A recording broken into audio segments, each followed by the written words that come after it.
बात करने के लिए हैं भाजपा के कद्दावर नेता और इंदिरा नगर में किसी परिचय के मोहताज नहीं, पूर्व भारतीय जनता पार्टी के पार्षद एडवोकेट दिलीप श्रीवास्तव जी। ये बताइए कि अभी जो सेक्टर 8 पे आपने स्टे दिलवाया है पटरी दुकानदारों को, और कल कारकरड़ी जो नगर निगम में हंगामा हुआ उसको किस तरह से देखते हैं, और पटरी दुकानदारों को आपने सेक्टर 8 में स्टे भी दिलाया, ऐसी जानकारी आई है, क्या कहना चाहेंगे? देखिए, स्ट्रीट वेंडर्स एक्ट 2014 के अंतर्गत उत्तर प्रदेश सरकार द्वारा भी नियमावली बनाई गई वर्ष 2017। उस नियमावली जो केंद्र सरकार की नीति है, जो राज्य सरकार की नीति है, इन नीतियों के ठीक विपरीत, नियमावली के ठीक विपरीत अफसरशाही नगर निगम में व्याप्त है। ना ही उनको अधिकारों की चिंता है, स्ट्रीट वेंडर्स के अधिकारों की चिंता है, ना ही उन्हें अपना राजस्व बढ़ाने की चिंता है। बस उनका ये तुगलकी फरमान हर जगह जाहिर हो जाता है और वो जारी करते हैं अपना तुगलकी फरमान, उससे हर जगह से बेदखल करने का काम कर रहे हैं। ना ही कोई योजना, ना कोई कार्य योजना पूरे लखनऊ के लिए एक प्लान करनी चाहिए उनको, जो कि स्ट्रीट वेंडर्स एक्ट के प्राविधानों में दिया हुआ है, जो उत्तर प्रदेश सरकार की जो नियमावली है उसके अंतर्गत दिया गया है। कोई स्कीम भी इन्होंने नहीं बनाई, ना कोई योजना, ना कोई स्कीम, सिर्फ तुगलकी फरमान। और जो वेंडिंग जोन वर्ष 2018 में इन्होंने बनाया, आज 2024 में उसे वेंडिंग जोन क्यों निरस्त कर रहे हैं? और जो 2018 में वेंडिंग जोन निरस्त किया उसको पुनः वेंडिंग जोन के लिए क्यों प्रस्तावित कर रहे हैं? ये समझ से परे है। जहाँ एक तरफ ये कह रहे हैं कि सुषमा हॉस्पिटल के पास, बाउंड्री के पास से, नाले से ये सारी दुकानें हटानी चाहिए, इसकी नोटिस दे रहे हैं 1 सप्ताह के अंदर हटा दिया जाए, जो कि स्ट्रीट वेंडर्स एक्ट के प्रावधानों के विपरीत है।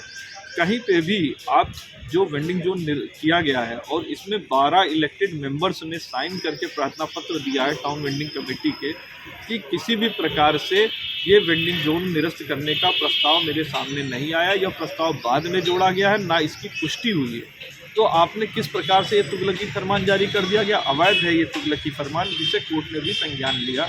और कहीं भी किसी भी स्थान से हटा के दूसरी स्थान ले जाने का कोई भी प्राविधान स्ट्रीट वेंडर्स एक्ट 2014 में नहीं है। एक तरफ ये कह रहे हैं कि नाले की सफाई के लिए यातायात बाधित होने के कारण सुषमा हॉस्पिटल के पास से आकाशवाणी के पास जो बाउंड्री के पास जो दुकानें लगी उन्हें हटा रहे हैं, और वहीं दूसरी तरफ हनुमान मंदिर सी ब्लॉक में जो है दुकानें नाले के पास दुकानें लगाने का प्रस्ताव दे रहे हैं।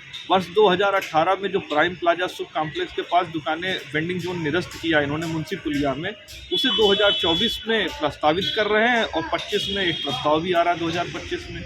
उसी प्रकार से आप देखिए कहीं पे ये जा रहे हैं तो जहाँ जिसका पैसा भी नहीं जमा है, सब्जी मंडी में टीन सेट स्ट्रक्चर है जो कि वेंडिंग जोन है, काफ़ी लंबे समय से वेंडिंग जोन है, बिल्कुल, और उस जगह का उस पर कह रहे हैं कि हम आपको स्थायी कर देंगे। अगर एक तरफ आप फुटपाथ पे स्थायी कर रहे हैं तो एक तरफ हटाने का काम कर रहे हैं। और फिर दूसरा एक प्रस्ताव जिसपे न्यायालय ने फटकार भी लगाई, सेक्टर 24 में इनको हटा के बता रहे हैं कि हम इनको आप सेक्टर 24 में जो NH की रोड है, NHI वाली रोड है जहाँ पुल बना हुआ है ज्योति विहार के जस्ट अपोजिट साइड पे वित्त एवं प्रबंध शोध संस्थान का ऑफिस है, उसकी बाउंड्री पे आप लगाने के लिए कह रहे हैं। ना NHI से आपने नो ऑब्जेक्शन लिया, ना ट्रैफिक पुलिस से नो ऑब्जेक्शन लिया, तो किस प्रकार से आप काम कर रहे हैं? इस पूरी कार्यप्रणाली को लेकर माननीय उच्च न्यायालय द्वारा नगर आयुक्त इनको तलब किया गया है कि आप बताएं कि क्या प्लान है, क्या स्कीम है, किस प्रकार से आप काम कर रहे हैं। किसी न किसी चीज़ को तो आप फॉलो करेंगे। जो राज्य सरकार की नीति है, केंद्र सरकार की नीति है, और उन्हीं जो नीति है वो पटरी दुकानदारों के हित में है, स्ट्रीट वेंडर्स के हित में है, उनके लिए ही उपयोगी है वो नीतियाँ भी। तो उन नीतियों का तो अनुपालन सुनिश्चित करें, लेकिन सिर्फ आंकड़े दिखाने के लिए ये कहीं ना कहीं पे दिखाते हैं कि हमारे इतने स्ट्रीट वेंडर्स हैं, हमारे इतने वेंडिंग जोन है, इतने नॉन वेंडिंग जोन है। ये वेंडिंग जोन और नॉन वेंडिंग जोन का खेल जो खेल रहे हैं ये लोग, इसे बंद करना चाहिए। नियमानुसार अगर आपको वहाँ पे कार्रवाई करनी है, उन्हें हटाना है, तो इनको जो एक्ट कहता है उसी एक्ट के अनुसार इन्हें स्थापित किया जाए। एक बड़ा अच्छा है, अरविंदो पार्क के पास के जो पटरी दुकानदार हैं वो जब कहीं सुनवाई नहीं हुई तो उच्च न्यायालय गए, और उच्च न्यायालय जब गए तो उच्च न्यायालय ने उन्हें डायरेक्शन दिया कि इनको भी स्थापित कीजिए। फिर जो नगर निगम इनको हटा रहा था वही अपनी प्रोसीडिंग में लिख रहा है कि हमारे पास प्रश्नगत स्थान अरविंदो पार्क के पास जगह की उपलब्धता है, वेंडर्स ज़्यादा है, इसलिए हम इसी जगह पे नहीं स्थापित कर रहे थे। तो क्यों हटा रहे थे जब आप बिल्कुल स्थापित सही कर रहे बात, हैं? पॉइंट भी नोटेड। तो ये सारी चीज़ें जो इनका घुमा फिरा के परेशान करने की जो नीति नगर निगम की है, वो जन विरोधी। जो टाउन वेंडिंग कमेटी जो vending zone non vending zone का निर्धारण करती है, उस कमेटी के 12 लोगों ने लगभग पत्र लिख के कहा कि ये प्रस्ताव नहीं आया। तो कम से कम ये जो तानाशाही रवैया अपनाया जा रहा है वो गलत है, अफसरशाही जो व्याप्त है ये गलत है। नगर निगम लगातार चर्चा में बनी हुई, कभी कूड़े को लेकर, अब कल पार्षद मेयर से ही 10 लोगों ने, उनके कार्यकारी सदस्य 8 लोग पहुँचे ही नहीं वहाँ पे, और एक लोगों ने इस्तीफा भी दे दिया, मुकेश मोंटी ने, भाजपा की पार्षद ने। उस पर क्या राय है आपकी? देखिए, लखनऊ नगर निगम जो जिसे कहा जाए तीसरी सरकार, भारत के संविधान के अनुसार इनको खुला, मतलब इनको कहा जाए आत्मनिर्भर नगर निगम की दृष्टि से अपना एक इनका बजट होता है। लखनऊ निवासी अब कर देते हैं, गृह कर देते हैं, व्यवसायिक कर देते हैं। तो जो लखनऊ नगर निगम को द्वारा जो जनता को मूलभूत सुविधाएं मिलनी चाहिए, सफाई, सीवर, पानी और मार्ग प्रकाश, सड़क, इन सब के लिए का उत्तरदायित्व तो किसका बनता है? लखनऊ नगर निगम का बनता है। बजट किसके लिए है? लखनऊ के निवासियों के लिए। लेकिन अगर कोई सोच अच्छी, वेल प्लान्ड सोच, तब जनता के प्रति समर्पण का भाव हो और जनता के लिए कार्य करने की पद्धति हो, कार्य करने का, कुछ काम करने का जुनून हो, तब तो एक कार्य योजना बनानी चाहिए।